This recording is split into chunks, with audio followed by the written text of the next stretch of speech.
Yeah, maybe it's just make sure to make the notification go away. All right, I'll reset.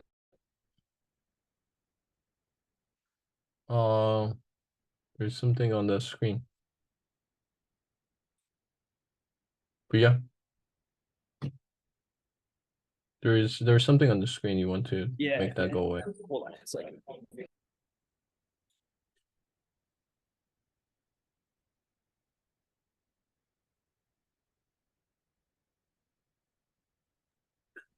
I think it's quiet now.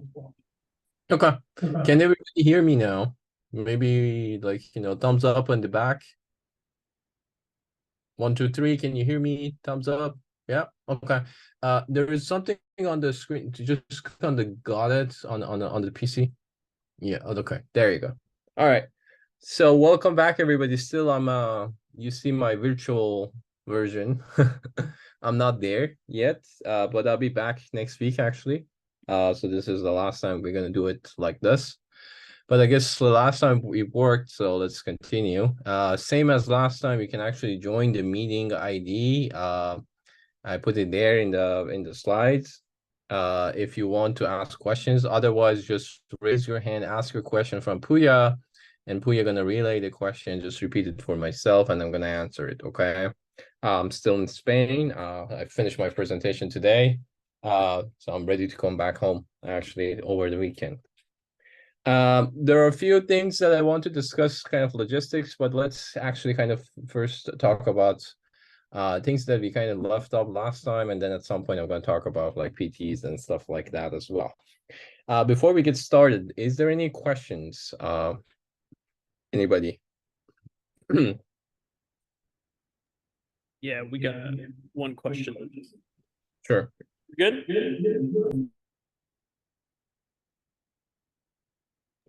No, we're good. No question. Okay. All right. So if you remember last time, we talked about kind of like commands, right? So we said that, we talked about the operands first, and then we focused on instruction types. We said that there are kind of 3 types of instructions: arithmetic, ALU, there's memory instructions, and there's control flow instructions. We talked about these 2. Now let's focus on this one. If you remember, I said that essentially the reason that we have control flow is because that we have, if then else's and so on. So we need to jump in various different places in our program memory. And since our program memory is linear, we need to kind of like, skip things. So we need to jump over things, right? And how do we do that? We use this register called program counter, or PC, to kind of like saying that, okay, if the PC is changing, we are basically jumping, right? So we implement this jump functionality by just changing the number in the PC, right? Many examples for this: it's switches, if then else's, for loop, while loops, function calls, function returns. All of them are examples of some form of jumping. Here's just kind of like more examples for this. And we said that essentially our jumping instruction is PC relatives, which means that essentially in order to kind of change the PC, we don't give them the absolute number. We just say that what is the offset. So whatever the PC is, we give it a number, let's say n. And this n is basically saying that this is the offset from where you are. So like go plus n or go minus n, and this is your new location. So this is what we call PC relative addressing, which our base is PC and the offset is what we are really sending to the PC. Okay.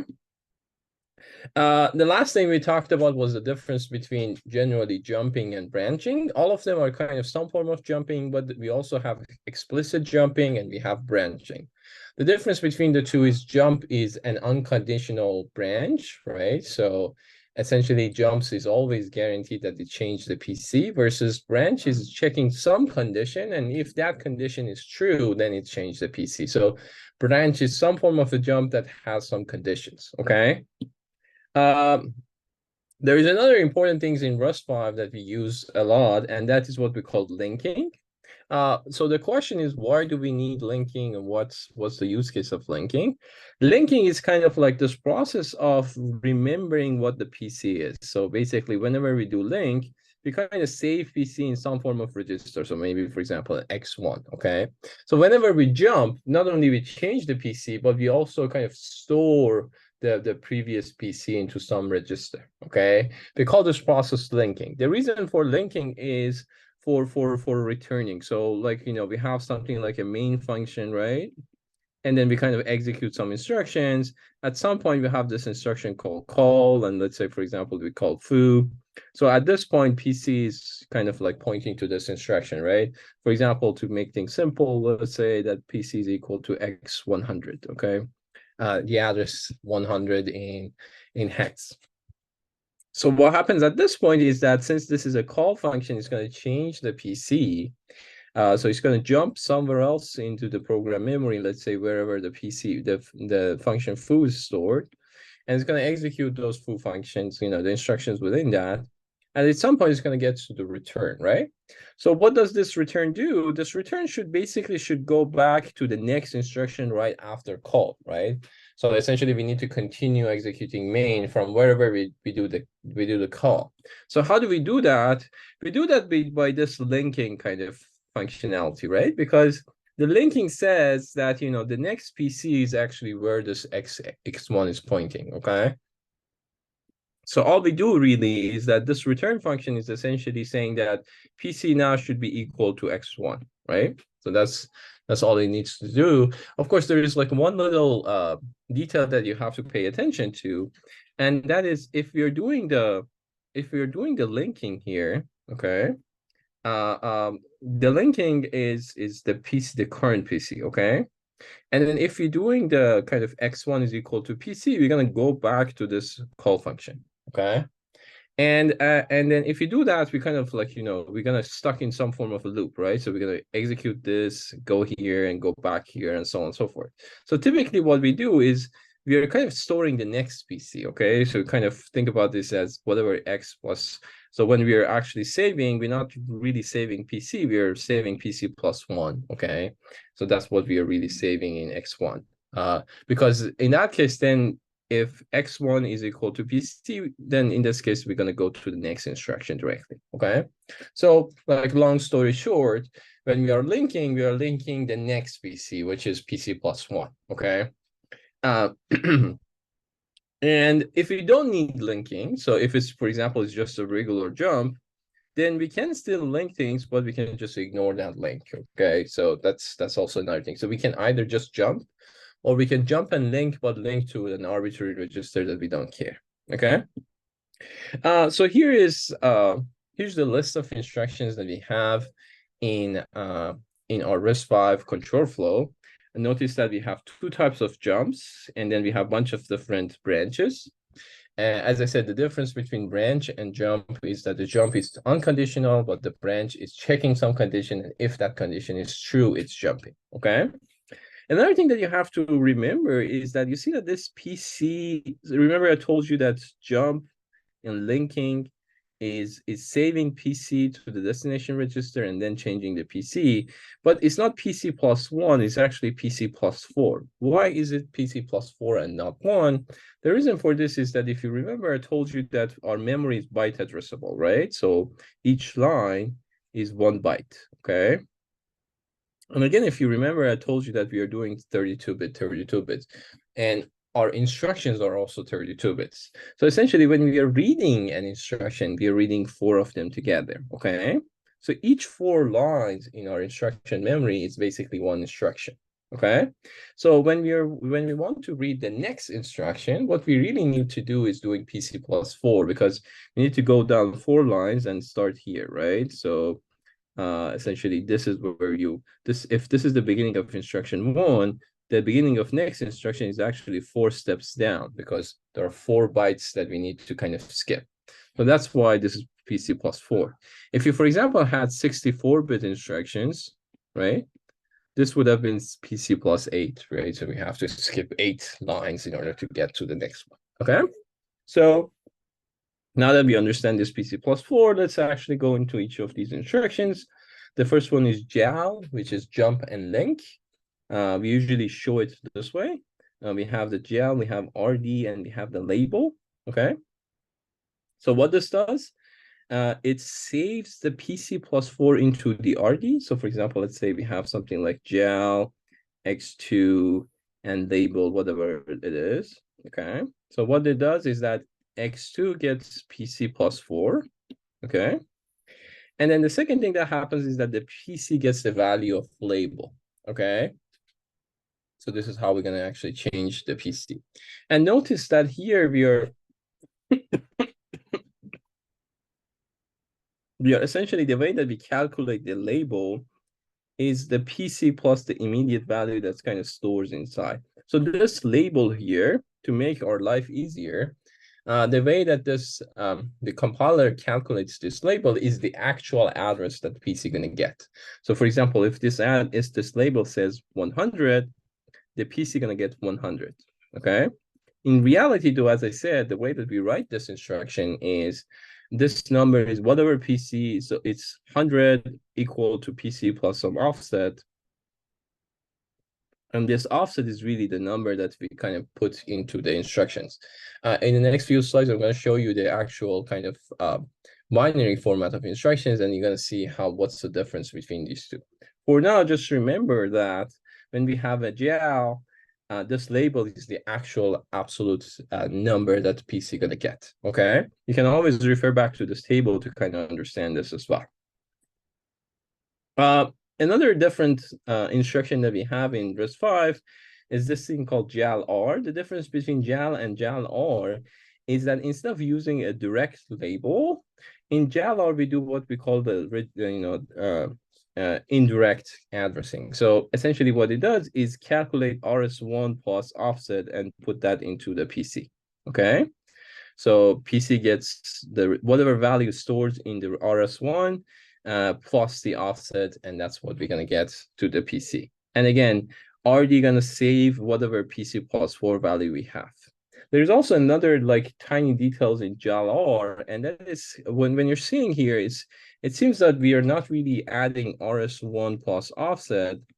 It seems that we are actually doing RS1 plus offset shifted to the left by 1 bit, and then we're putting it there. Okay, so if you actually look into this, let me kind of clean this up a little bit. There's this tiny part that's kind of like, a little bit different, okay? So it's actually shifted to the left by 1 bit, and then we are kind of like concatenating this with 1 0. The reason for this is that, RISC-V does not allow us to jump to the odd addresses, okay? It's because of the alignment issue, it always wants us to jump into even addresses, okay? That's why it's kind of automatically kind of move things to the left, okay, by 1 bit. Because if we have an odd address, then it's kind of like move it to the left. If you have an even address, that doesn't really change anything, so you're still going to have the same thing, okay? So just remember that it's always just jumping into the odd addresses, okay? So now going back to the branch instructions. We have a bunch of different branch instructions: branch equal, branch not equal, branch less than, branch greater than, branch less than unsigned, and branch greater than unsigned. So these are all the branches that we have. If you look at them, the differences are really the condition, okay? So all of them is like the format is the instruction RS1, RS2, and label. But what happens is the condition between RS1 and RS2 is different, okay? So for example, for branch equal, reg RS1 should be equal to RS2 so that we jump, okay? So if you actually look into the kind of the syntax that we are using, if RS1 is equal to RS2, then we're gonna get the label. Otherwise, we don't do anything. We just go to PC+4, which is the next address. For branch not equal, same story. If it's not equal, then we're gonna get the label. Otherwise, we just jump to the next address. If it's greater than, then we're gonna do greater than, and so on and so forth. So it's kind of pretty self-explanatory. The only difference is that similar to the previous instructions, we have the unsigned version and we have the signed version. So BLTU means that I'm just gonna compare these two numbers in an unsigned version versus the regular BLTs that you're going to compare them in a signed version, Okay. So that's kind of it for the control flow instructions. Let's see if there's any questions here. Any questions? Yeah, we got a few questions.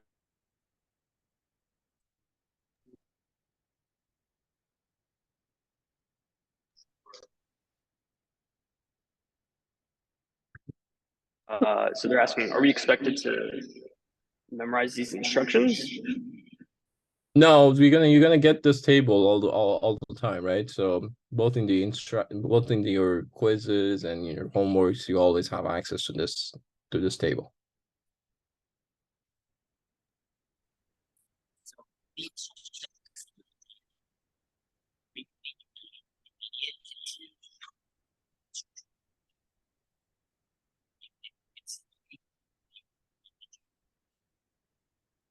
Were you able to hear that? No. Oh, okay.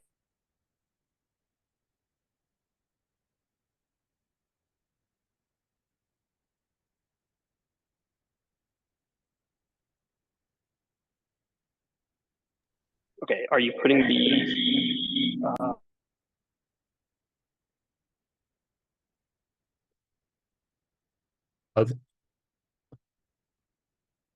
I think you're using the laptop's microphone. That's why you get lots of feedback. Use your AirPods microphone. That should fix the problem. No, it's still a problem. Because Okay. my sound comes out of the speakers in the hall, so it's okay. We got another question. Hold on. Okay.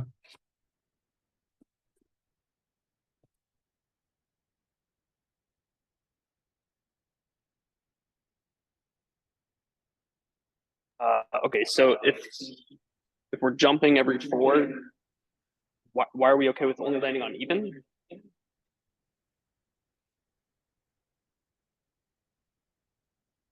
Oh, so the question is why we are not shifting to 2 bits and not 1 bit, right? So the reason for that is sometimes some instructions are 16 bits, so they kind of made it compatible with 16 bits instruction as well. And that's why we are doing even addresses and not jumping by 4 by 4. But generally, when we are computing the address, we should be careful about this internally when we are writing things. The compiler usually takes care of this anyway, but the even addresses is for compatibility issues that we wanted to have for 16 bits, because there is a 16-bit version of RISC-V as well, and this is for that. Does that answer the question? Okay.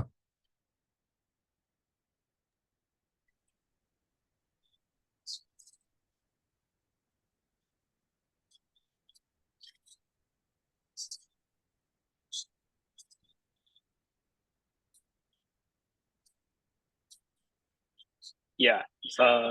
Okay, so the question: why aren't we storing the return address in a register for which instruction? Any the jail instructions. Does that make sense? Why are we storing it in the register? Yeah, like Because why store it in an immediate instead of a register?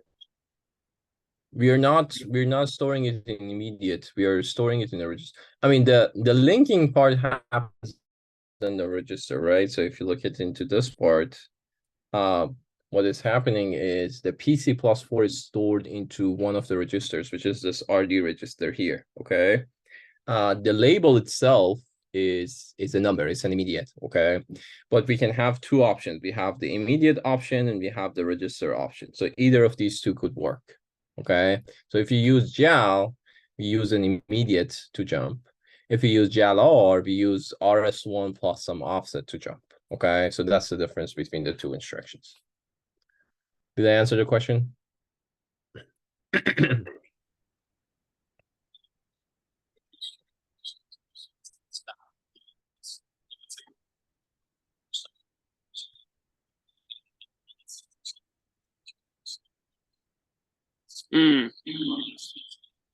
Okay.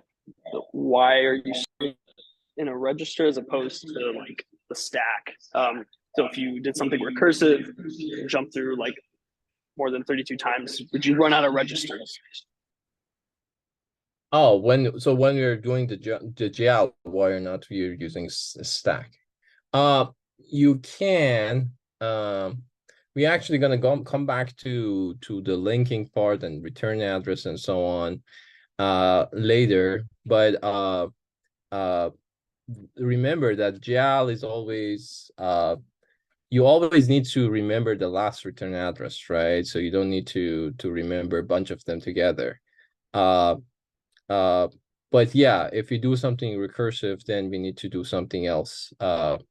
But in general, GL is just for linking in case you need it to remember the return address.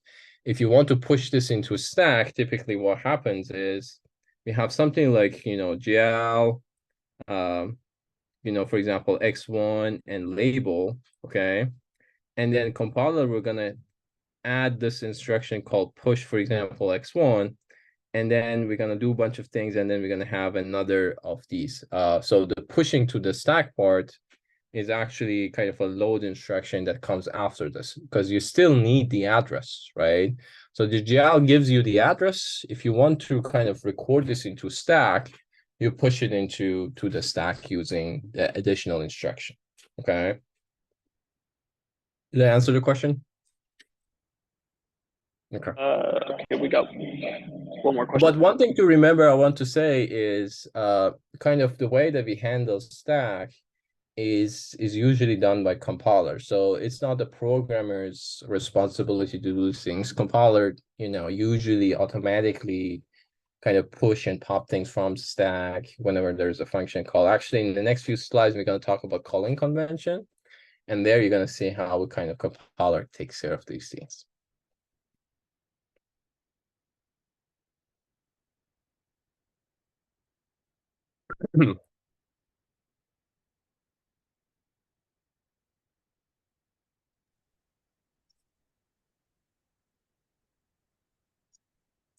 Okay, so first question is why are we doing the shift in the JLR?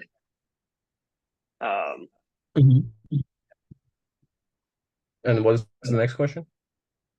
Can you repeat the second question?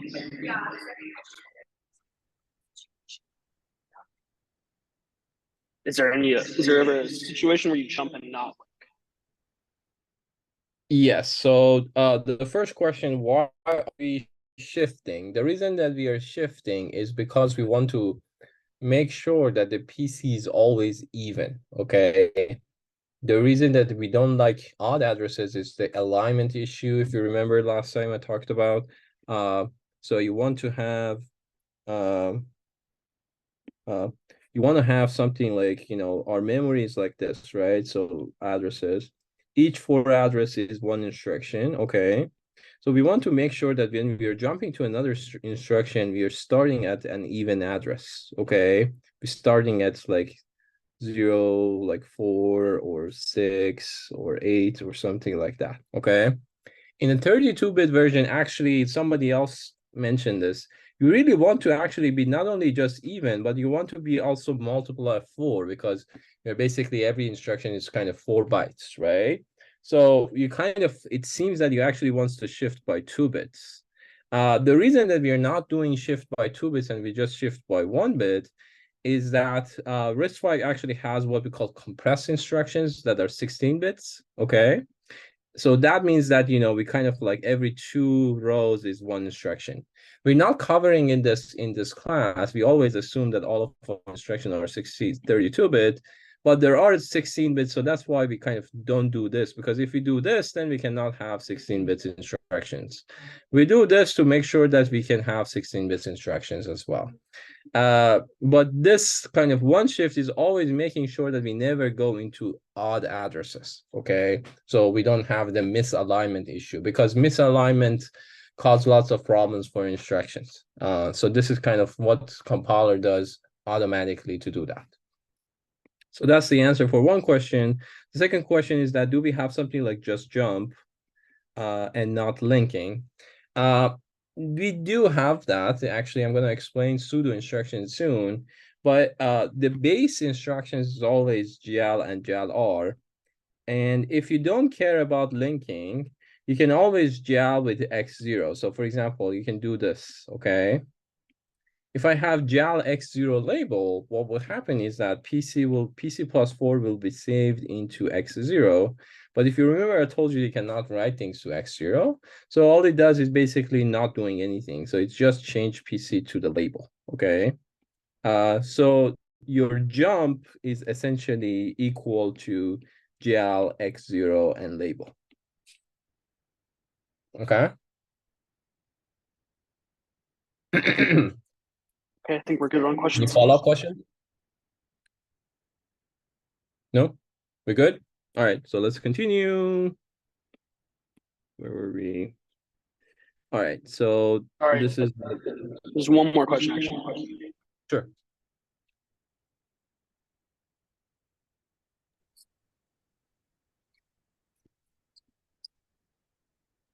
He's asking if labels like the absolute address or offset within the program. I'm gonna talk about the labels very soon. For now, the label that you see in the assembly instruction is the absolute address. So you will actually get the label directly into the PC. Okay. But how do we calculate that label? It's based on PC relatives. I'm gonna describe that later. It's actually kind of I'm explaining it here. But once I show the binary format of these instructions, you'll understand what I mean more. Okay. Okay, let's continue. So I talked about these instructions. I talked about this 1-bit shift. So that's kind of it with the control flow instructions. Okay. Let me briefly explain what we call pseudo instructions. So pseudo instruction are these instructions are not officially part of the ISA, but the compiler can understand these instructions and kind of like, translate this into some existing instructions. The reason for having these pseudo instructions is for sanity. So for example, you already mentioned one of them, the jump, right? So I told you jump label is equal to gel x0 and label, okay? But you may see that this is kind of counterintuitive, right? So you say that, okay, if I'm not using linking, why am I using like JAL instruction, right? So you prefer to have this, right? You say jump or J label. So this is what we call a pseudo instruction. This J is not really part of the ISA, but if you write your code with using a pseudo instruction, actually the compiler will understand it and it will be automatically kind of transfer this into this instruction, okay? So it's perfectly fine to use this J label, but in reality, what happens is that this will be translated into this one. Another one that we have is what's called load immediate, which is basically saying that whatever constant you have, just load it into RD. But you can think about this as add RD x0 and constant, right? So these are the exact same things. But again, for convenience purposes, this might seem more kind of intuitive compared to this one, right? So these are the things that you want to kind of have in your system. Yeah, by the way, add I, sorry. So here's the table of all these pseudo instructions. You cannot have any arbitrary instruction, by the way. These has to be supported by the compiler. So these are actually those that are supported by standard RISC-V compilers. We have things such as li, we have things like move, which basically move rs to rd. We have not, neg, we have jump, we have call. So call, for example, there is no native instruction for call. But if you think about call, it's just basically the same thing as jumping, right? Jumping to the label. We have jump register. We have return, which is again just jumping back, right? And we have a bunch of different branches. If you remember, I said that essentially these are the only branches that RISC-V supports, but there's many other type of conditions that you might want to have. So the RISC-V compiler actually nicely gives you this additional ones like greater than, less than equal, greater than unsigned, so on and so forth. These are actually kind of, if you can use these instructions if you want to. The compiler will translate this into those that is supported. And you may want to ask, why are not having this as the base? So what's the difference between base and pseudo? The reason that we have this is that we have limited space for saving this instruction. You cannot have an arbitrarily large ISA because you want to fit things into 32 bits. So you have to kind of decide which instructions to use and which not. So part of it is actually used by compilers kind of to translate this, okay? So that's the reason that you're seeing it. And then this table, again, is self-explanatory, kind of explaining how these things work. In our class, you are perfectly fine to use pseudo instructions. Just keep in mind that they're not natively supported by the hardware, okay? Any questions here?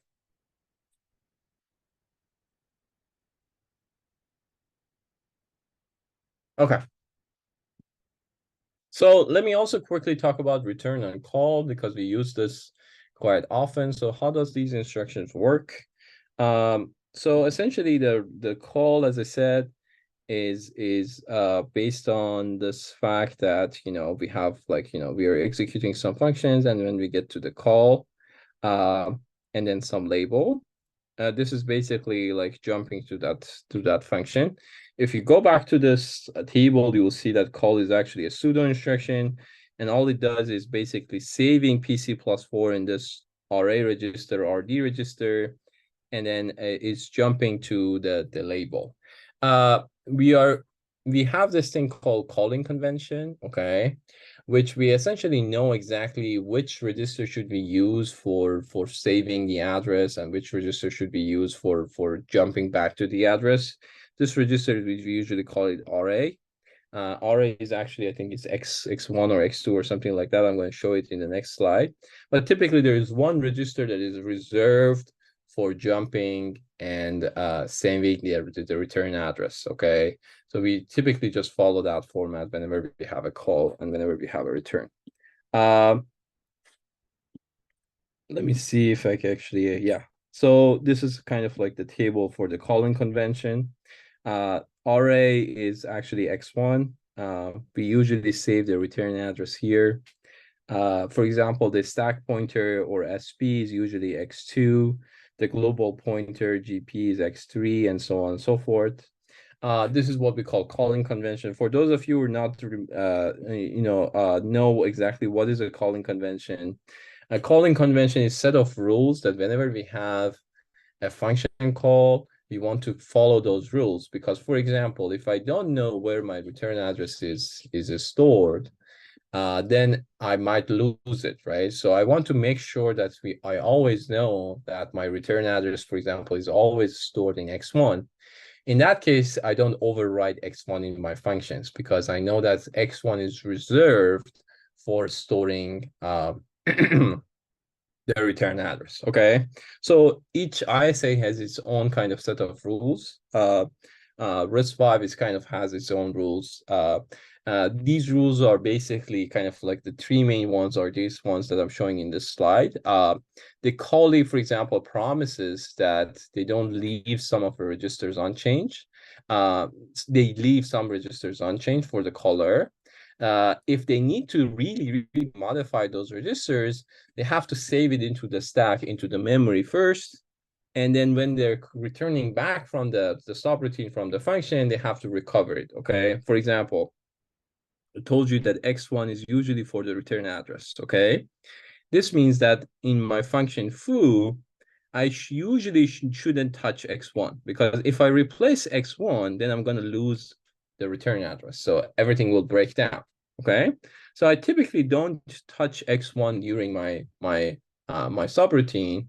If I really need to use X1, for example, I ran out of registers or for some specific reason, I really need to use the X1, what I should do is that I should save X1 into the stack.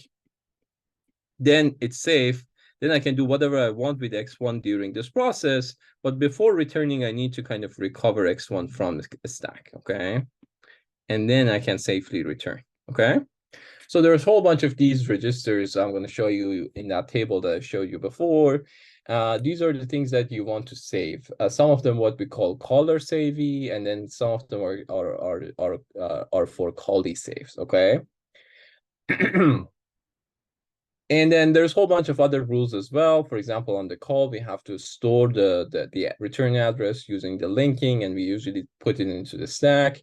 Before returning, we have to kind of move back the stack frame pointer and the global pointer back to where it belongs, and so on and so forth. Here's a kind of like a more elaborate version of how the stack and calling conversion works. We typically put the arguments into the stack. We call the callee. In the callee, we kind of save the reserve register for the caller. We save the old base pointer. We make room for local variables. We put the return address into the register. We restore the stack frame and key registers once we are done, and then we are returning. I specifically don't go through the details of this because it's something that you probably have seen in your CS33. If you don't remember these things, now it's a good time to kind of go back and kind of remind yourself of this. We're not going to extensively use this, but I just wanted to kind of say that, kind of see the relationship between the ISA and the calling convention. By the way, there was this example here that you can actually kind of play with it. I'm going to give you like 2-3 minutes for kind of solving this. And whoever can do it, please post it on CampusWire. I'm going to keep the first one and delete the rest. But let's say, for example, the input for this function is x10 and x11. Initial values are 5 and 3. After running this, what would be the final value? When we are doing the return, what would be the final value of x10 and x11? Just let's give it for 2-3 minutes and see if anybody can find it.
One kind of like quick hint is usually we use this label 1:, or generally any text that you're using here. Treat these as comments, okay? These are not real instructions. Your instructions are in this format here. The reason that we are having this is just for convenience. For example, if you look at this instruction, you'll see that it says branch greater than x11 and x0. So you basically compare x11 with x0. If it's greater than, then it's going to jump into whatever label 2 it says. And you don't need to actually calculate the address. Label 2 is actually pointing to this instruction, okay? So what this does is basically if 11 is greater than 0, it will jump into this address and it's going to execute this instruction. If it's not, then it's going to continue on doing this move, okay? So this is kind of like a loop, okay? It's just keep continuing doing this until x11 is greater than x0, which means that until x11 is actually a positive number, okay? And then, for example, we might have another instruction that says, I don't know, branch not equal something, something, and label 1. In that case, we are kind of jumping into label 1, which is this instructions, okay? So compiler usually add these labels for readability of the code. If we didn't have this, our code would work perfectly well as well. It just replace this with the absolute address, whatever that is. So for example, if it's this address 0, this is address 4, and so on, it just jumps into that address, okay? Is there any questions from this? Otherwise, we're gonna move forward, and somebody can just post the answers on campus where I'll check it.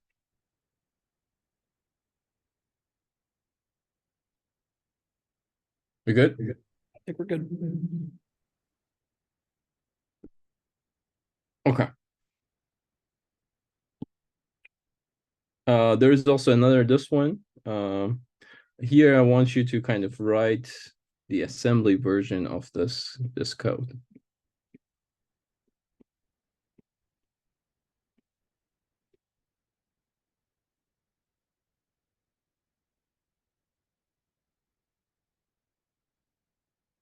Consider here as your label foo, for example, and then write this instruction and let us know. So in these are the labels L1, L2, L3. These are the labels that you can use. Okay. Well, let's see if we can write the assembly code for this as well. I'm gonna skip this. Think about it in your free time and then post it on CampusFire and we can discuss it. Okay. All right, so as I said, calling convention, set of rules. These are the main rules. This is what we do usually. This is kind of like life cycle of calling a function and returning from a function. If you don't remember these, go back to your CS33, notes, and hopefully you'll remember. If you have questions, you're welcome to ask us during the office hours, either myself or the TAs. Okay. Last thing I want to show you for the calling convention is basically this registers and kind of set of rules. As I said, x0 is always 0. One thing that you can do is that, these are the register names, okay? And these are their symbolic names. One of the key things that REST-V allows you to use is that instead of using this, you can use this names. So for example, if I have add x0, x0, and 1, I can write this way using the symbolic name, say 0, 0, 1. The compiler understands that 0 is the symbolic name for x0, and they're going to replace that for you, okay? Similarly, you can do RA instead of x1, because some people know RA better than X1 because RA stands for the return address. So you don't need to remember, oh, was RA X1 or X2? You can always use RA and the compiler will map that into X1, okay? Same for stack pointer and global pointer and the thread pointer, okay? Then we have a bunch of other registers. As you can see, some of them are temporary registers, some of them are saved registers, some of them for function arguments, some others are just for function arguments, and so on and so forth. One thing to pay attention to is that these temporary registers are basically the registers that you want to use during your function computation, because nobody's using this, okay? So it's safe for you to change things, to store temporary values. They're shown by T0 to T6, but as you can see, T0 to T2 is mapped into X5 to X7, T3 to T6 is mapped into X28 to X31, okay? Then we have save registers. These are the registers that are saved by the callee, right? So these are the registers that you probably don't want to change. And then a whole bunch of them is actually like these two, and then a whole bunch of these here. So this is the registers that probably the parent function has been used. And then finally, there is this function arguments and return values. These are the functions that if you're calling for example, if you're calling a function and you want to pass some values to that function, you can load them into this register. So you can either load them into the stack, or you can load them directly into the registers and not the stack. If you have a large list of things that you want to pass, then probably stack is a better option. But typically, if you have only one or two numbers, you're going to use this A0 to A7 registers for passing things to your function. These are your function arguments, okay? But again, you can change all of these things if you want to. Just be careful that the compiler assumes that those that are kind of like saved, assumed to be saved, if you're changing it, you have to store them somewhere, okay? When you're writing your code, you have to be careful about changing those things. But you are free to change these temporary registers, okay? Because these are not being saved or used by anybody. Is there any questions here? No? Okay. So as I said, in your homework or in your exams, you're feel free to use these kind of symbolic names. If you don't want to use the symbolic names, you can use the direct X0 to X31 names. Either one works. Just be careful that we might give you an instruction like this, and we are expecting you to know what this instruction is. And again, all of these tables are open source, so you're given all of these tables. You don't need to memorize anything. You just have to understand that how this works. Okay. Another thing that I want to show you is kind of like how these C types character translate into res5. So char is basically 1 byte in res5. Short is 2 bytes. Integer is 4 bytes. Long is also 4 bytes. Long is 8 bytes. A pointer is also 4 bytes. A float is also 4 bytes. Double is 8 bytes. Long double is 16 bytes. Okay. Just something to remember when you're writing your C code and how it's translated into RISC-V 32 bits. So that's kind of it with our kind of understanding the assembly code. Okay. In your homework, by the way, the homework will be posted today, and the deadline is next week on Thursday night. So you have 1 week for doing your homework.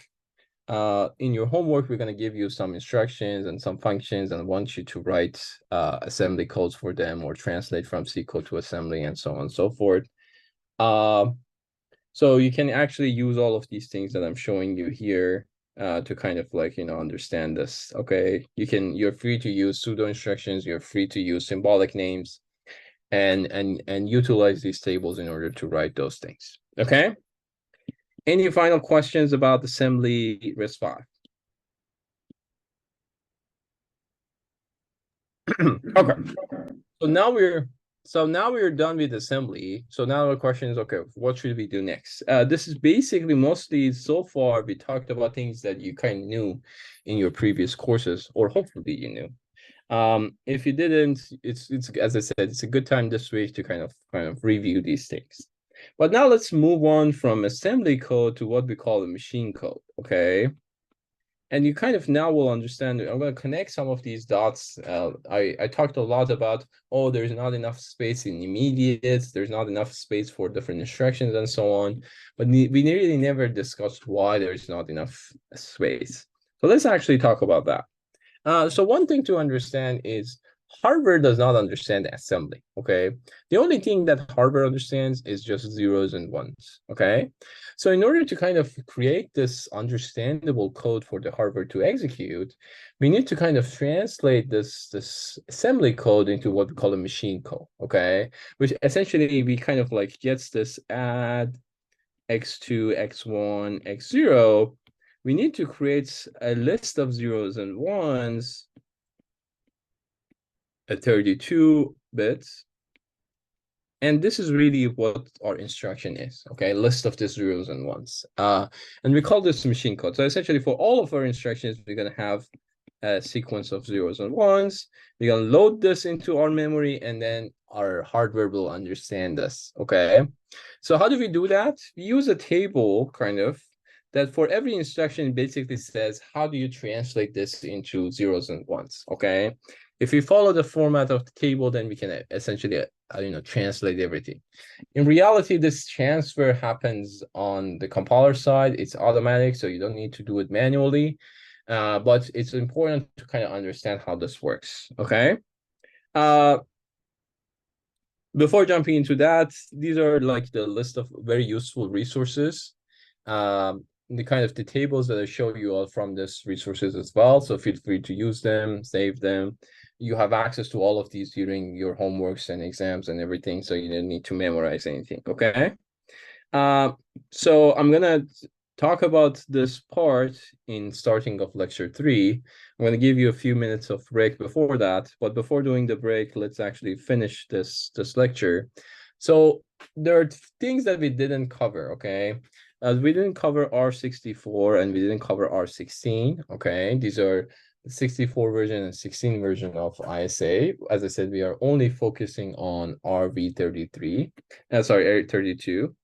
Also in RV32, we focus on RV32I. This is what we call base, okay? There are lists of instructions that I show you in this lecture.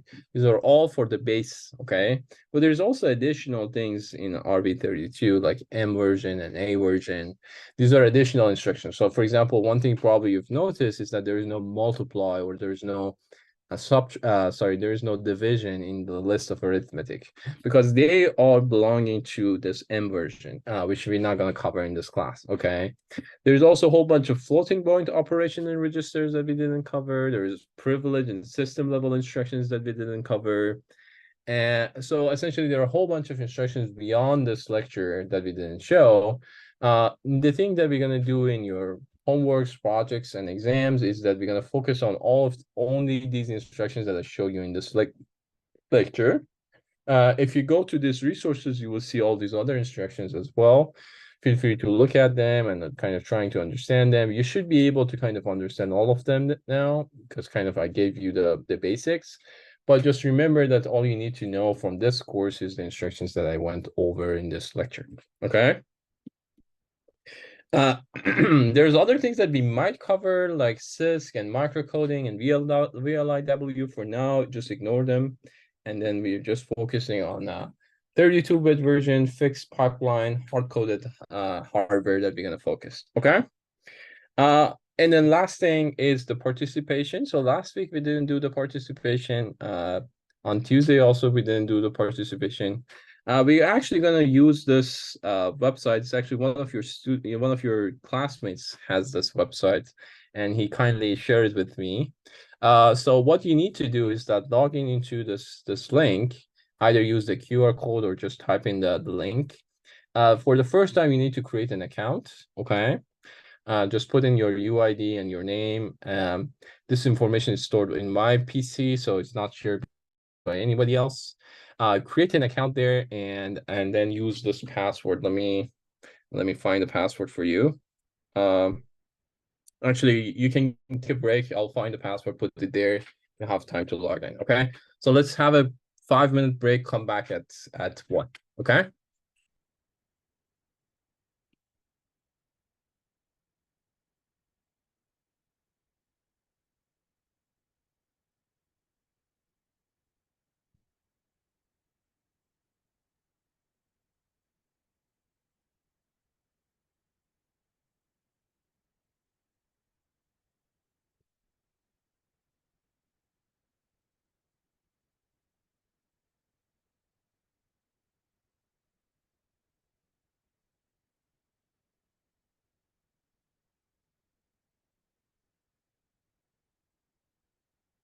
And this is the password, by the way, RHQL668R. Okay. So when you're creating an account, do the login, the check-in, put this password, and you should be able to sign in. Okay.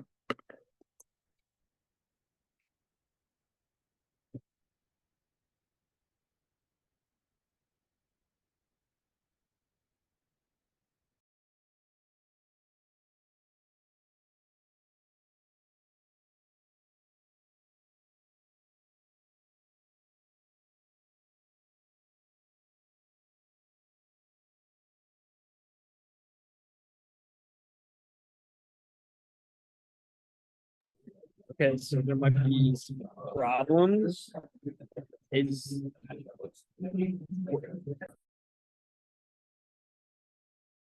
Or they're saying you need to activate the passcode.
let's continue, guys. Hopefully you're sitting down. So you still have like a few more minutes to sign in. But I'm gonna make it deactivated in next few minutes. Here's the link and here's the password. So I want to talk a little bit about the basics of microarchitecture now, and then we kind of like we're gonna end the lecture there. And then next week we're gonna actually talk about the implementation of the microarchitecture. Okay. So here's the kind of like the list of all the things that we kind of covered in the last lecture, right? You know, different memory instructions, different ALU operations, and different control flow instructions. So as I said, you don't need to memorize them, but just pay attention to the small differences between them, okay? So now that we have our assembly, the last thing that I said before the break was, okay, now what? What should we do now? So as I said, we're going to use this thing called assembler, which is part of the compiler, to generate what we call the machine code, which is essentially just a list of zeros and ones, okay? In order to do that, we're going to use a table, okay? So how does this table look like? The table looks like something like this, okay? This is what RISC-V actually kind of give us, all right? So this is not an arbitrary table. This is a table that is part of the ISA, okay? So for example, the OR and the AND, if you look at it, it has kind of like different, regions. I'm going to actually break down these different regions to understand the difference between instructions. As you can see, for example, lots of them is actually shared among, for example, and OR, but some parts are different. So like this part and this part is the same, but these three numbers are different. So actually, let's go inside. What are these things and how they're different from each other, okay? So essentially, in RISC-V, we have 6 different types of operations, okay? We have R-type operation, I-type operation, S-type operation, B-type operation, U, and J, okay? To kind of understand these, it's kind of like similar to our ALU, memory, and branch or control flow instructions. But this is a little bit more fine-grained. So R-type instructions is kind of ALU operations that are all just registers. I-type instructions are similar to them, and they are ALU type operations, but there is an immediate involved. That's why you kind of see the immediate here, and you don't see any immediate in this instruction because this is our alt R-type. Then we have this S and B and U and J, which I'm going to talk about. As you can see, there are some commonality between them. So for example, all of them have this kind of this part, which is the opcode, okay? Most of them has this RS1, which is the source register 1. Some of them has RS2, some of them don't, because not all the instruction needs 2 sources. Some of them have some form of immediates with different sizes. As you can see, some of them are like 20 bits, some of them are less. And then as you can see, also some of them has this destination register and some of them don't have destination registers. And lastly, some of them has this thing called funct, the functionality, funct3, and then R-type instruction has this additional thing called funct7, okay? So let's actually go through and talk about each one of these things one by one, okay? So the first thing that you kind of notice is this thing called opcode, okay? The opcode is essentially this first part of the instruction, okay? That's kind of tell us what this instruction is, okay? What type of instruction is this? What group of instruction does this belong?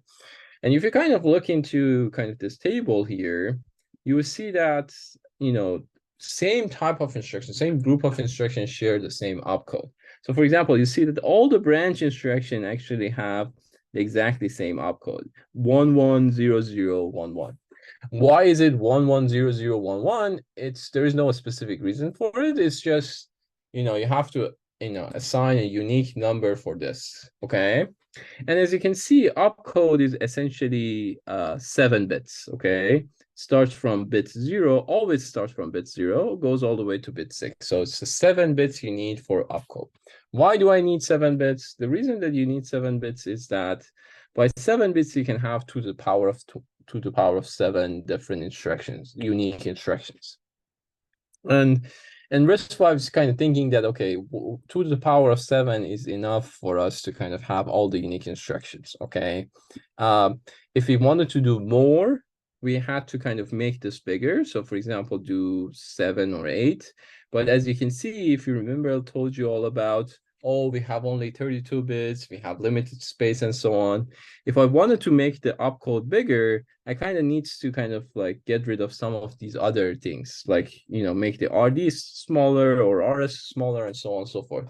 And that's the real trade-off when we are designing the instructions comes from. If I added all those pseudo instructions, I needed more larger opcode. And as a result, I had less space for other things. And all these other things are very important and necessary for us as well, okay? That's why we kind of need to decide what's the right size for the number of instruction. And in this particular case, RISC-V designer decided that 2 to the power of 7 is more than enough for us to save everything, okay? So that's it with the opcode. Again, as you see, instructions on the same format share the same opcode, but instructions from different formats have different. So for example, if you look at the load, it has 000011, stores has just this different 1 bits different from the store, okay? You just have to pay attention to the differences. Again, you didn't need to memorize anything, okay? Then we have this RD, the destination registers, okay? As you can see, some of the instructions that do need RD have the RD here. And then the question that you might wonder is, how many bits do I need for RD? And the quick answer for this is that if you remember, we had 32 bits, 32 registers. I need to be able to uniquely show each one of them. So what I really need is log2 of 32, which comes at 5. So I need 5 bits for 5 bits for RD, right? That's all I need for showing all the different 32 registers. So the RD basically can be 0, 0, 0, 0, 1, 0, 0, 0. Essentially, if this is x0, this is x1, and so on and so forth. Okay, that's how we define RD. As you can see, some of the instruction doesn't need RD. For example, there's no RD in branch instructions. As a result, we're kind of reusing that 5 bits for something else. So for example, for branch instruction, we kind of squeeze some of the immediates there. I'm going to talk about immediates later, okay? So this is the second thing. The third thing is this funct, okay? So this funct3 and funct7. This funct3 and funct7 is kind of like further kind of characterize what the instruction does. If you remember, I told you similar type instructions using the same opcode. So for example, look at all these immediate instructions. They all use exactly similar opcode, okay? So how do we kind of distinguish between or I and I or SSLI or SRII and so on and so forth? How do we do that is using this additional bit, 3 bits, which we call funct3. This funct3, if you pay attention to, is you see that, for example, your ADI versus your ORI is using a different funct3, okay? So one of them is 0, 0, one of them is 1, 1, 0, okay? This is how we're going to kind of distinguish between ADI and ORI. You might wonder, why are we not using different opcodes, and why are we kind of wasting another 3 bits? In fact, we are not actually wasting. The reason here is not all of these functions need funct3. So all of your immediate instructions and register instructions or different type of branch instructions need the funct3. Well, all these other instructions, including like things like JAL, they don't need funct3. So you can actually save on the opcode size by just adding this 3 bits whenever necessary, and you can just get rid of this whenever you don't need it.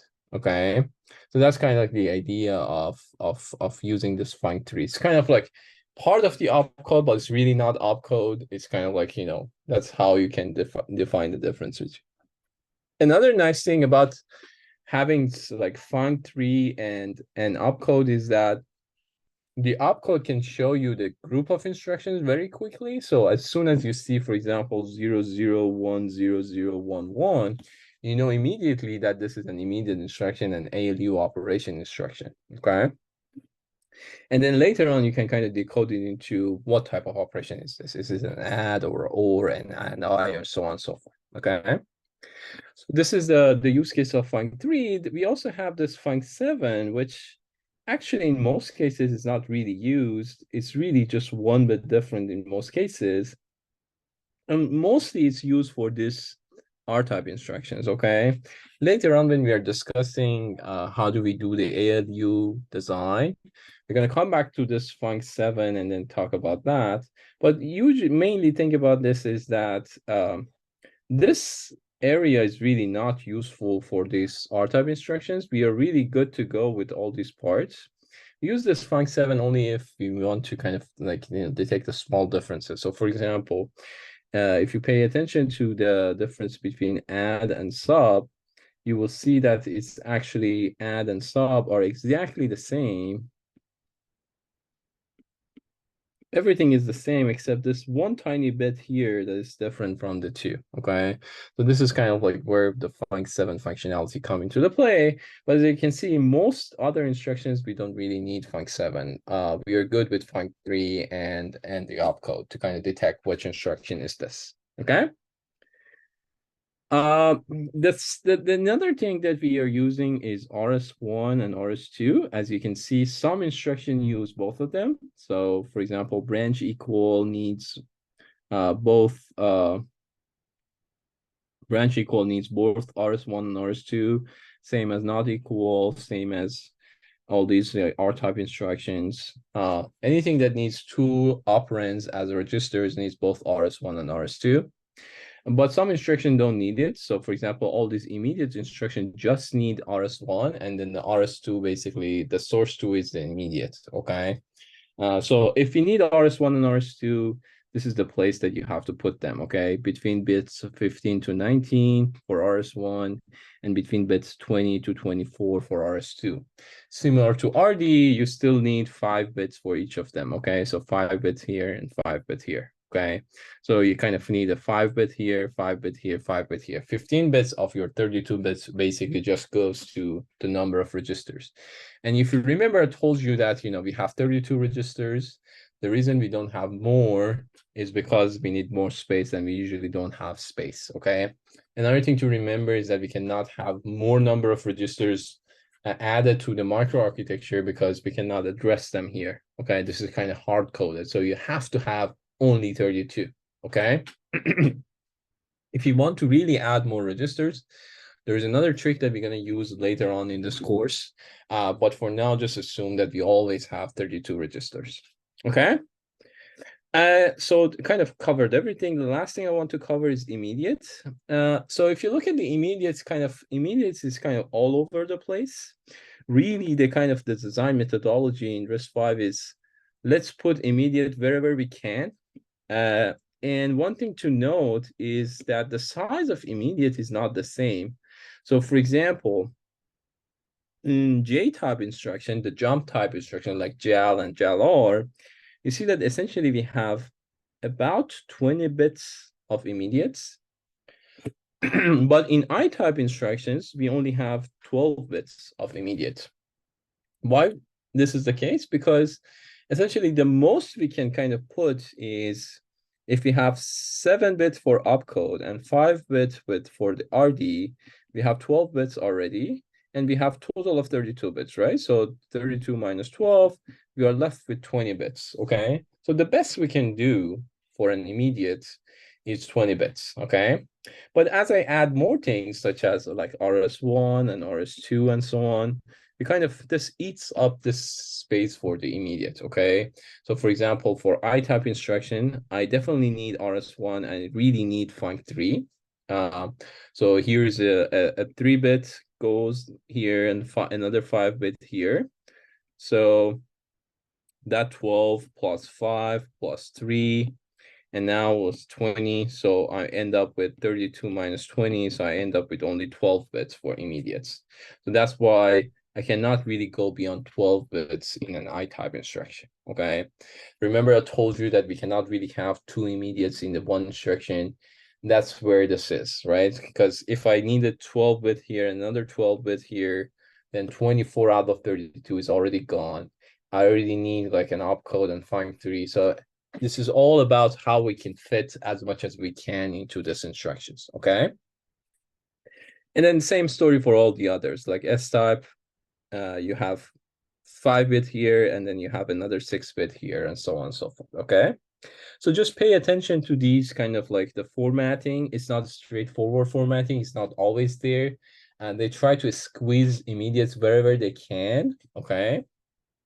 So just pay attention to the way that they put these instructions here and there. There are a few optimizations that they made. For example, if you kind of pay attention to uh, this this immediate, for example, and this immediate in B-type instruction, you will see that it's kind of like very weird type of concatenation. The reason for this is they really wanted the most significant bits to be the sign bit of the immediate. For branch type instruction, this is very helpful. You're going to come back to this when you're actually doing the project one, because in project one, we need to kind of implement this. And there you're going to see that why kind of having this immediates this way is going to help you a little bit to kind of make your decoding a little bit faster. I'm not going to go through the details for now because we're going to come back to this later on in this class, okay? But just pay attention to the way that we're kind of putting immediates here. All right? So that's it for the machine code. Let's see if there are questions.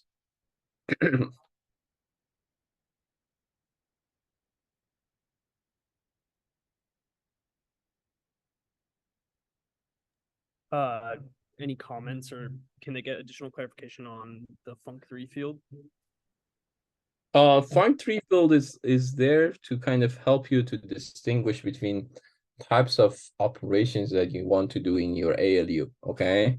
So for example, if you look into or I versus and I, they use exactly same opcode. So if you want to implement this, you need to know whether this is or I or whether this is and I. So what you do is that you see that the opcode says this is an I type instruction. And then you go to the func3 and you see that one says 100, one says 110. That's where you're going to kind of see, or one says 111, one says 110. That's where you're going to distinguish between these two. As I said, the reason that we're kind of doing this in 2 steps is not all the instructions require this kind of level of distinction between them. For example, you just have one load and one store. We don't have many, many loads and many, many stores, right? So it doesn't make sense to kind of like add this as part of the opcode. You just use this on demand, right? So for I-type instruction or R-type instructions, but you have many, many variants, like you have add, sub, shift, XOR, set, or you have many different variants of ALU. That's why it's useful and handy to use this func3.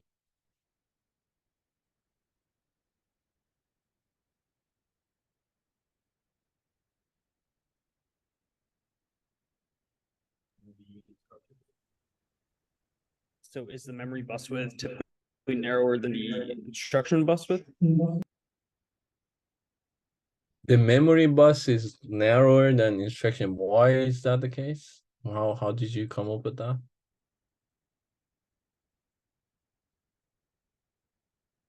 Where we put like top 3 or top 7, if we can just do it all parallel, like is there any serialization, deserialization going on? That's a good question. Come on to me after class. Yeah. Okay. All right. It was too much to relay. Any other questions?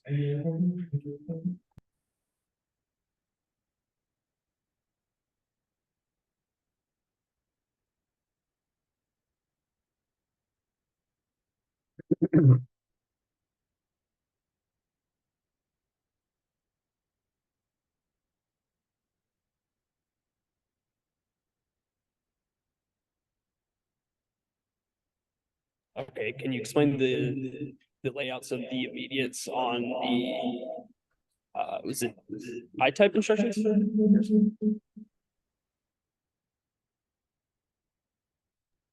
Yeah, so the layout for immediates is like this one is fairly straightforward. It just says immediates is a 12-bit number, and I'm gonna just put from 0 to 11. These ones are a little bit complicated. So 11, 4, 1 means that I'm gonna concatenate the 11 bit with bit 1 to 4. So for example, if I have 0, 0, 1, 1, 0, 1, 0, 0, 0, 1, and then maybe 1, 1, 0, 0. This is a 12-bit number. If I break it down, this would be bit 0, 1, 2, 3, 4, 5, 6, 7, 8, 9, 10, and 11. So I'm going to put this first. Then I'm going to put 1 to 4. So this is 1, 2, 3, and 4. So I'm going to put 0, 1, 1, and 0. And this is how I'm going to create this 5-bit thing here. Okay. This is all about concatenation of bits. This thing here, it means concatenate bit 11 with bit 1 to 4. And then the same story for here. This means that concatenate bit 5 to 10 from here to here with bit 12, which is kind of like here. So concatenating these things.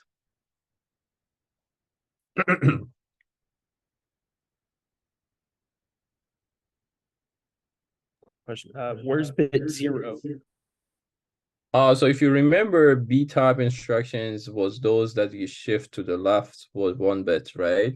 So this is where that shift happens. Remember that we have branch instruction, and we said that we don't like odd instructions. So we kind of get rid of the bit 0 here. So it kind of automatically shifted to the left.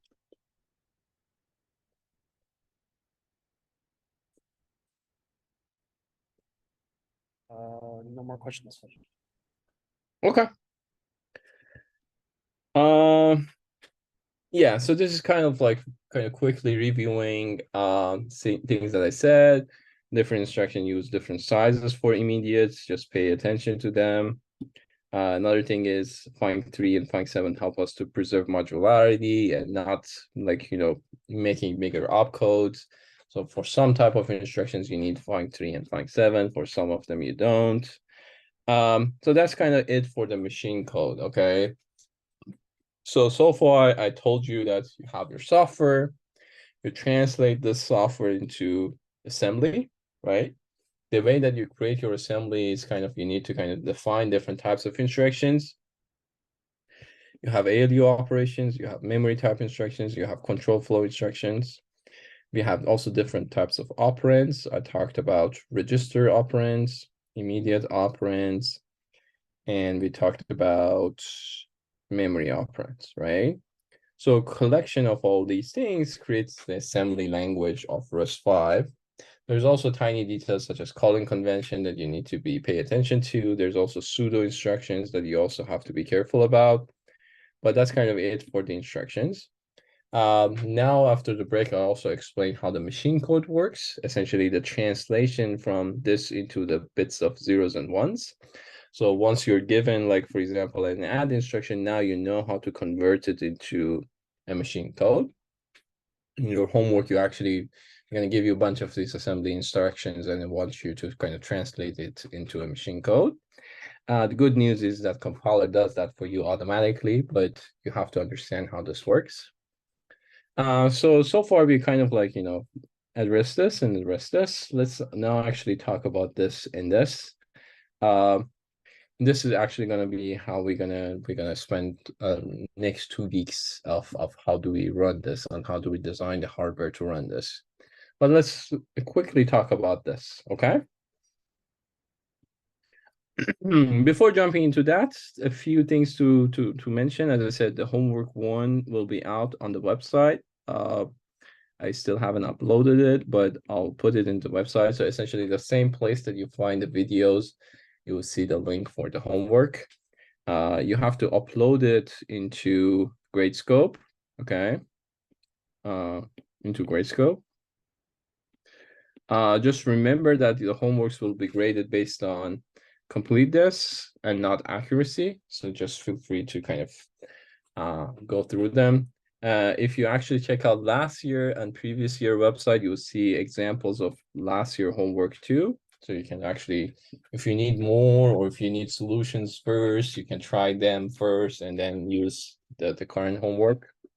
Make sure that you do it alone and no sharing of the answers. So that's it with the homework. The due date is next Thursday night. Okay.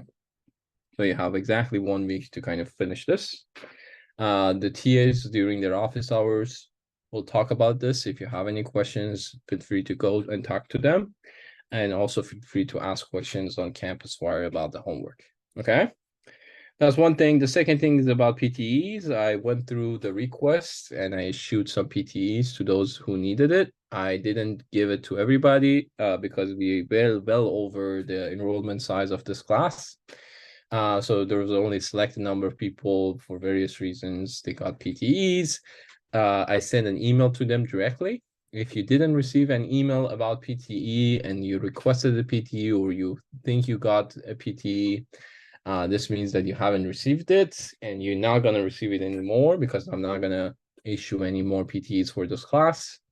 So hopefully you can take it some other time, either with me or some other professors.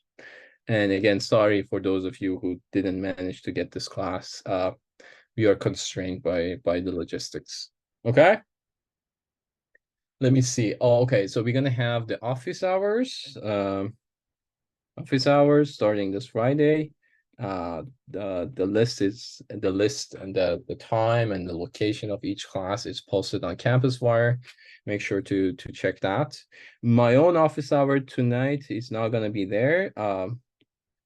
So I won't have office hour this week because I'm traveling and unfortunately cannot be able to make my office hour this week, but I'll be there next week if you have any questions. I'll be back on Monday, so our class next time will be actually fully in person. And then the recording for the TAs will be also out tonight. So we're gonna post it on Campus Wire so you can actually see it there. Okay. Any questions about logistics, anybody?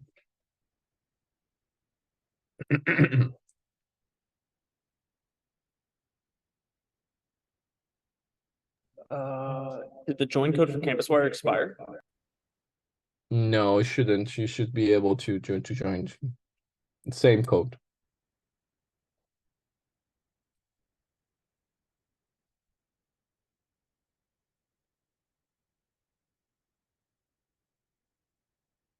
More All right. questions?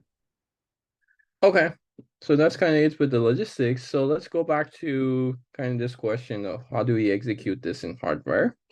And if you remember, I told you about store program computers, right? We essentially said that to run programs, we store the program into the memory, same as data. And the processor reads one instruction at a time, updates the state of the processor at the memory, and then read the next instruction and does this kind of in some form of a repeating fashion, okay? And as I said, we call this store program model or von Neumann is the most dominant type of systems. But there are also alternatives to this, like data only and so on, which we're not going to cover in this class, okay? So we're going to just cover this kind of instruction by instruction based system. This is kind of like the pictorial way of what I just said. We have the program at the high level. We use the ISA to generate the assembly. We use this machine code format that I showed you to kind of generate the machine code. And now I have the list of kind of zeros and ones that I wanted. I'm going to kind of put this into the memory. I have just one unified memory that has both data and instruction. And as I said, there's a special register within my CPU called program counter or PC, which kind of points to the beginning of this list of zeros and ones, okay? After this, essentially the processor is what it's going to do is kind of like read one of these, execute it, and then go to the next one, and then execute it, and then go to the next one, and so on and so forth. We keep doing it until we reach to the end of this list of all the machine codes that we need to run. Okay, this is really what is happening in hardware. So it's kind of like, how do we upload this? And of course, the $1,000,000 question, the more detailed question is, how do we run this in hardware? So how do we actually do this process of reading, and what is the updating? What's really happening within the CPU? So from now on, let's focus on that. So essentially, the question is, how do we kind of do this? How do we implement a given ISA? So I told you I have an add and RS1, like RD and RS1 and RS2. But how does hardware really understand these things, and how does hardware really implement this? That's the question that we want to answer. And the answer to this question is what we basically call microarchitecture. The hardware implementation of the ISA is what we call microarchitecture. If you remember in week 0, I told you that I can have many different microarchitecture implementation of a given ISA. There is nothing that prevents me to do one particular implementation of ISA versus another, as long as my microarchitecture can support the list of instructions. I can do whatever I want with my microarchitecture. And that's the importance of using ISAs and kind of like using this kind of step-by-step approach. Okay. So this is kind of like, the same thing that I said.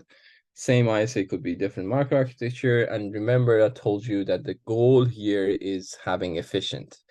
And as I said first time, efficient means fast or high performance.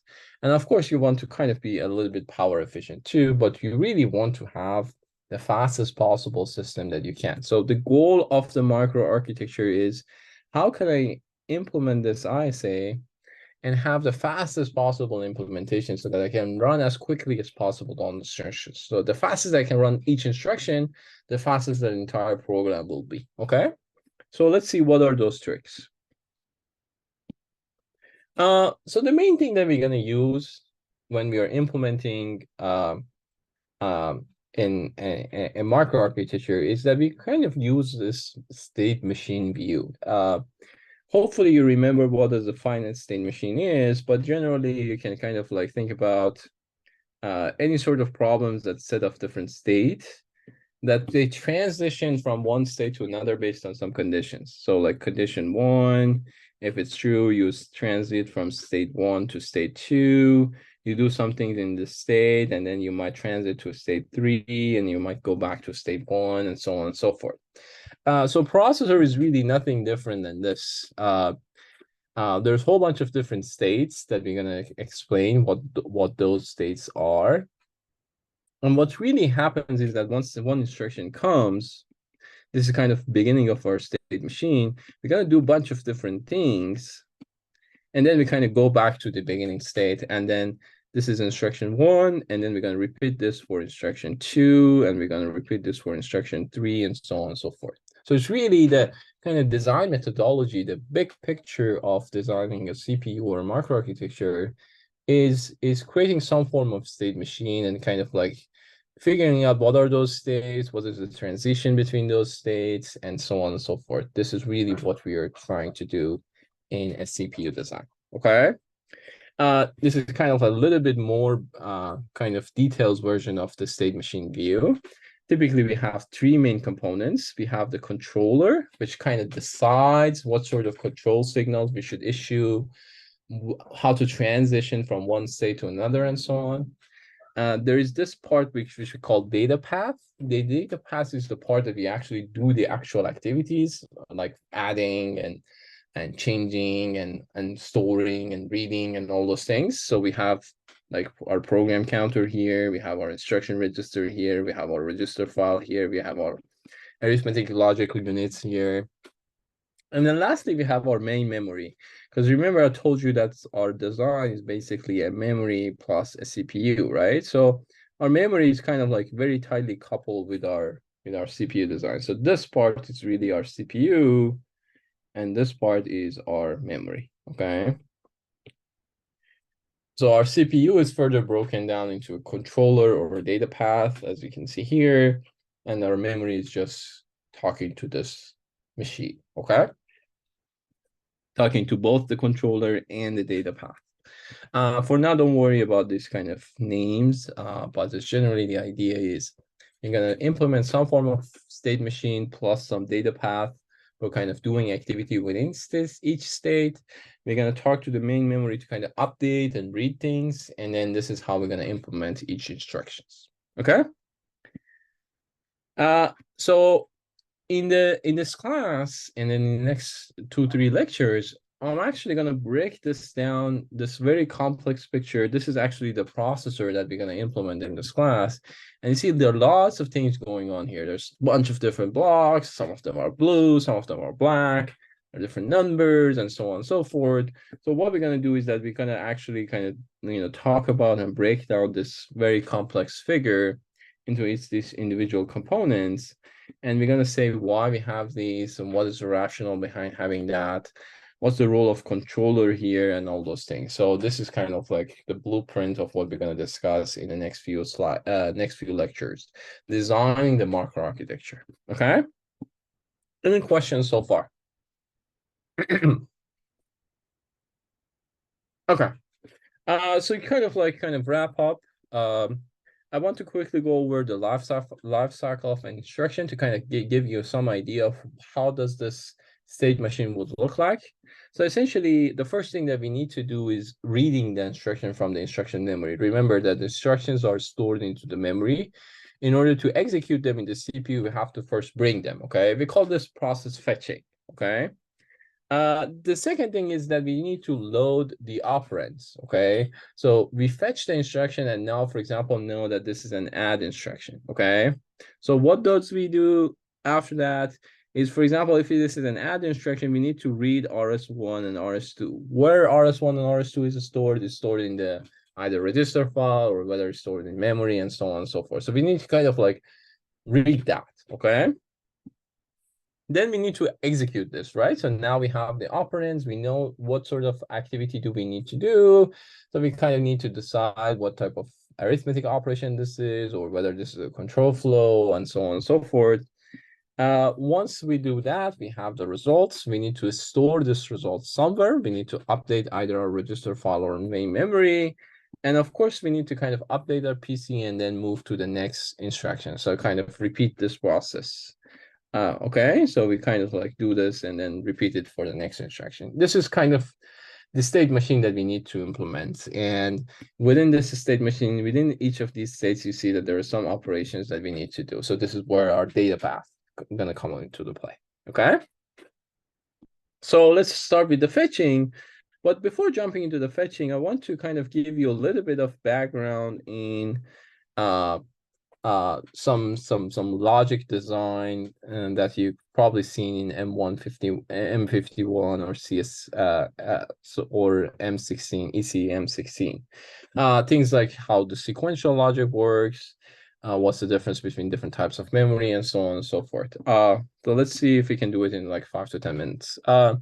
So kind of like a detour of the microarchitectural design. Next time I'm actually going to go and talk about each of these units. So let's spend the next 5 to 10 minutes just going over this logic design detour. So the basics, we typically have 2 types of elements in logic design. We have combinational elements and sequential elements. The combination, those that just operates on data. They don't have any sort of memory. They just output a function of inputs. The states or sequential elements are like registers or latches or flip-flops, or those that are kind of stored information. So they have some form of memory. Okay, so our registers are kind of like sequential. All of our gates, like AND gates, OR gates, adders, and so on, are all combinational elements. The thing about the sequential elements is we use this thing called clock to kind of like tell when to store and when to update. So typically a flip-flop or a latch are these units that kind of like takes 2 inputs, the data inputs and the clock.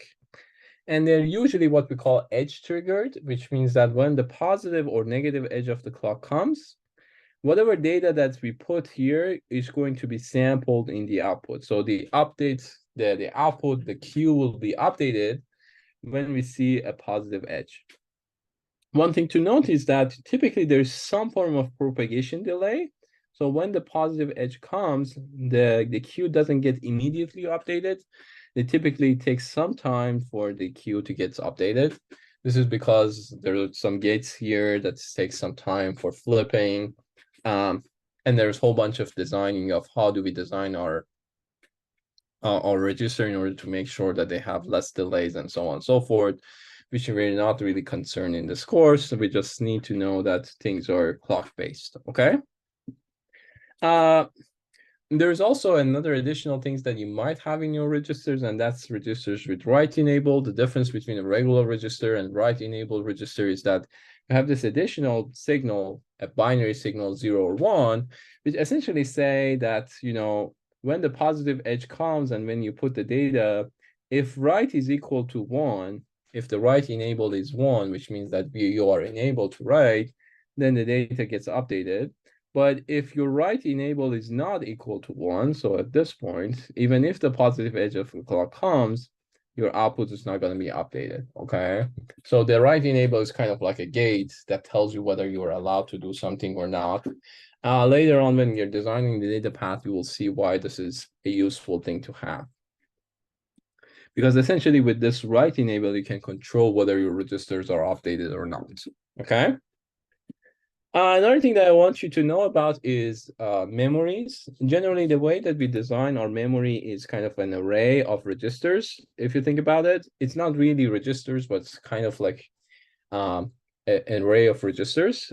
Each line has a width, which we usually show with W, and it has a length, which we show with L. We call this one row a memory line, okay?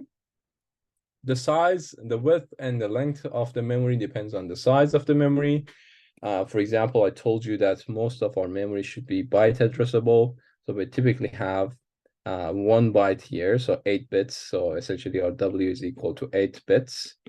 And then how many lines depends on what is the size of our memory. For example, if you have 1 kilobyte of memory, then we have 1K lines because each line is 1 byte. So we have 1,000 lines of this in order to have 1 kilobytes of memory, right? So the question is, how do we choose one line? How do we read from the memory? Typically, this is based on what we call an address.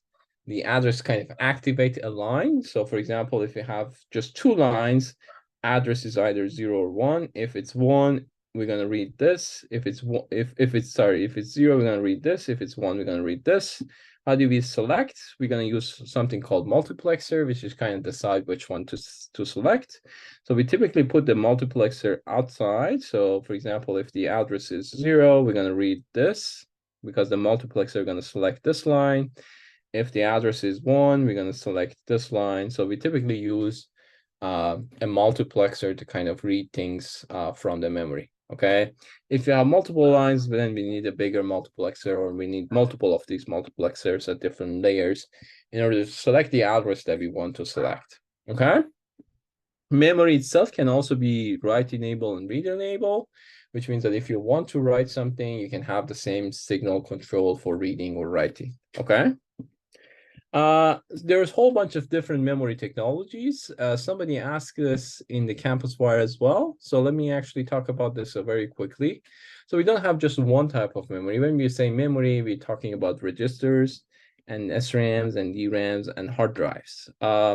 These are different technologies for storing things. The important things about them is some of them are smaller but much faster, and some of them are bigger but much slower.